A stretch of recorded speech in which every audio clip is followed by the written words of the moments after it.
Salam Bapak Ibu dan saudara terkasih di dalam nama Tuhan Yesus. Dimanapun Anda berada dan dimanapun Anda bisa mendengar rekaman ini, kita bertemu dalam program Jumpa dengan Tuhan untuk edisi hari ini. Sebagai dasar kebenaran firman Tuhan, saya akan bacakan dari Yosua 7 ayat 1.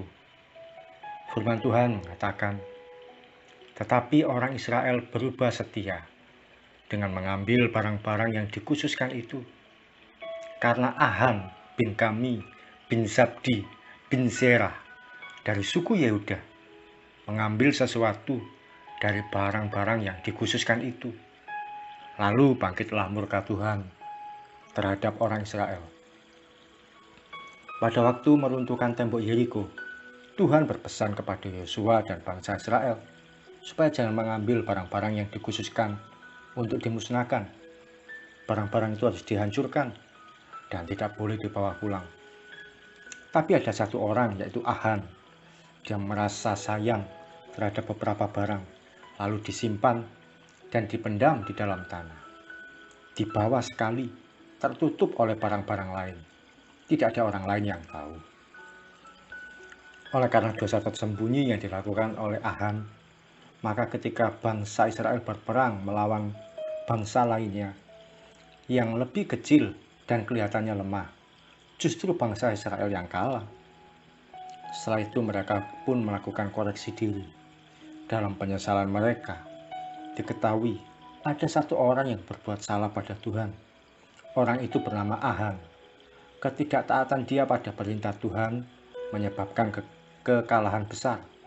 Sekalipun dia melakukan secara diam-diam, tersembunyi, dan tidak ada satu orang pun yang tahu.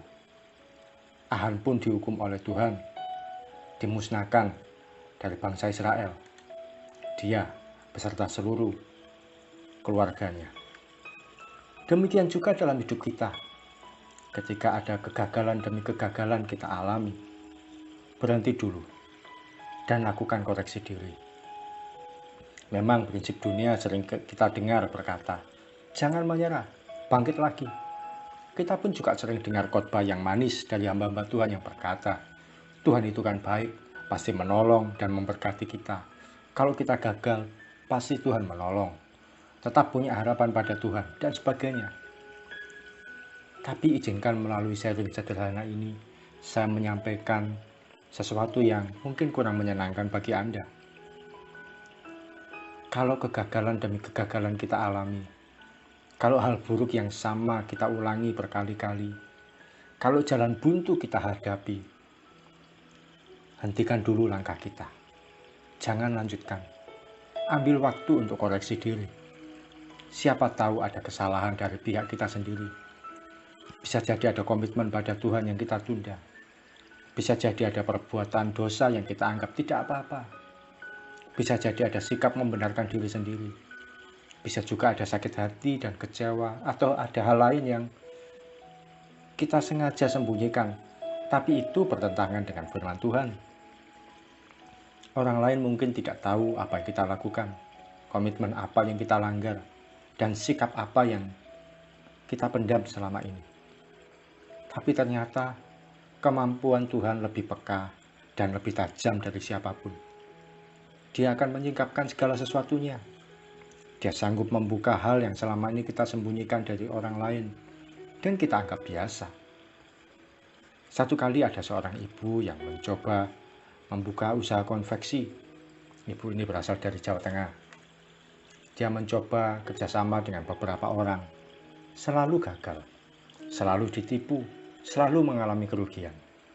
Bahkan pernah menjalin kerjasama dengan seorang pendeta pun gagal juga, karena pendeta itu menipunya. Dia sharing banyak pada kami, minta didoakan supaya usahanya berhasil. Dia sudah habis banyak uang. Dalam cerita yang begitu panjang, saya hanya berdoa dalam hati. Apa masalahnya ya Tuhan? Saya tidak mau asal mendoakan. Sampai ketika dia selesai bercerita, Roh Kudus berbicara pada saya. Hal itu pun saya sampaikan pada ibu ini. Maaf, ibu ada kepahitan pada seseorang yang inisial namanya S. Roh Kudus juga memberitahukan pada saya inisial S, tapi saya tidak tahu itu siapa. Seketika ibu itu berhenti bicara dan terkejut, lalu menangis dan berkata, "Benar Pak, saya ada kecewa pada suami saya. Ternyata inisial S itu adalah suami." Oleh karena sudah tersingkap, saya tidak mendoakan usahanya, tapi membereskan hatinya dulu. Ketika hatinya sudah dibereskan, dia mengalami kelegaan. Selanjutnya, lebih ringan berdoa untuk usaha yang dijalani. Belakangan dia bersaksi, Tuhan mulai pulihkan usaha yang dia kerjakan. Sedikit demi sedikit, pelan-pelan, tapi ada hasil yang baik. Kalau ternyata belakangan ini kita mengalami kegagalan demi kegagalan, usaha yang kita kerjakan tidak berhasil, jatuh bangun dalam melakukan sesuatu, sering mengalami kerugian, semua jalan seperti buntu, bahkan tiba-tiba sakit yang tidak terduga. Tidak ada salahnya untuk kita koreksi diri. Tidak usah tersinggung kalau Tuhan singkapkan segala sesuatunya. Tidak usah membenarkan diri. Miliki sikap kerendahan hati yang mau berkata, "Ini aku Tuhan. Saya mau berbalik dari langkah saya yang keliru. Ampuni saya Tuhan." Maka jika kita mengaku dosa kita dan berbalik dari segala kesalahan kita, Tuhan yang Maha Baik itu akan mau dan sanggup memulihkan hidup kita. Mari kita datang pada Tuhan, mohon izin dengan segenap kerendahan hati, taruh tangan kanan di dada. Saya akan nyanyikan satu pujian, satu lagu, satu kali saja.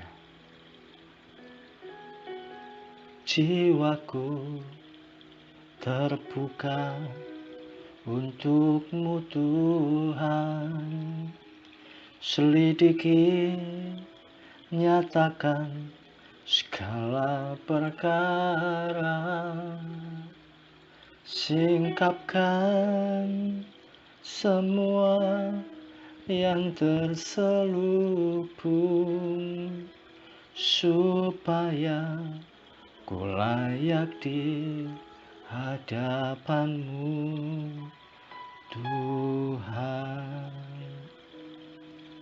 Bapa yang Maha Baik yang kami sembah di dalam nama Yesus Kristus, Tuhan yang penuh dengan kasih dan kemurahan hati, ini kami datang kepadamu ya Tuhan, dengan segenap kerendahan hati, kami bersedia untuk koreksi diri.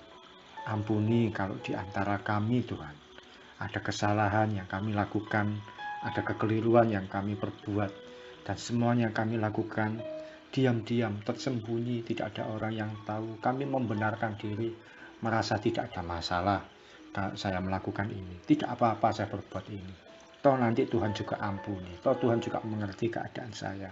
Dan sekali-kali kami sengaja berbuat yang ini Tuhan, berbuat kesalahan, berbuat dosa, atau berbuat kekeliruan, atau ada komitmen yang dilanggar, atau ada ketaatan yang tertunda. Ampuni ya Tuhan kalau ada di antara anak-anak-Mu. Singkapkan semua yang terselubung ya Tuhan, terangi setiap hati kami yang gelap, tuntun kami di jalan yang benar ketika selama ini ternyata kami menyimpang. Di dalam nama Yesus, Bapak, Ibu, dan Saudara terkasih, kalau Anda disingkapkan sesuatu, kesalahan dan kekeliruan tertentu, dengan segala dan hati, katakan pada Tuhan, "Tuhan, saya minta ampun untuk hal yang ini Tuhan." Apapun itu, mungkin ada kecewa pada seseorang, mungkin ada sakit hati, mungkin ada komitmen yang tertunda, ada janji pada Tuhan yang tidak terbayarkan, ada hal-hal tertentu yang Anda tahu itu salah, itu melanggar firman Tuhan, tapi toh Anda melakukannya juga. Dan mungkin itu berakibat pada kegagalan demi kegagalan yang dialami. Mungkin itu berakibat pada Anda mengalami sakit, Anda mengalami situasi jalan buntu. Gak ada salahnya untuk datang pada Tuhan dan berkata, "Tuhan, ampuni saya." Tuhan Yesus, Engkau yang mengerti, Engkau yang mengetahui setiap kondisi yang dihadapi anak-anak-Mu. Maka ketika setiap penyesalan yang dilakukan, yang disampaikan oleh setiap anak-anak-Mu, Engkau mengampuni ya Tuhan, satu persatu setiap pribadi. Dan percaya ketika kami datang pada Tuhan dengan segenap kerendahan hati, Tuhan Yesus sanggup pulihkan kami, menolong kami, meluputkan kami, dan mengembalikan apa yang selama ini hilang dan tertunda berkat yang menjadi bagian kami akan kami terima dengan utuh. Dan janji Tuhan yang selama ini tidak bisa terlaksana dengan sempurna akan tergenapi dengan baik. Terima kasih Tuhan Yesus. Pulihkan setiap kami, ampuni setiap kami, dan kiranya ketika kami datang pada Tuhan dengan terbuka, Tuhan yang Maha Baik itu akan mendengar setiap seru doa kami dan mau mengampuni kami dan menegakkan hidup kami lagi. Di dalam nama Yesus kami berdoa dan mengucap syukur. Amin. Selamat mengalami hati yang diubahkan, hati yang dibereskan, dan hidup yang dipulihkan. Salam dari Sauki Raharjo dari Mitspa Ministry. Tetap setia sampai garis akhir. Tuhan Yesus memberkati.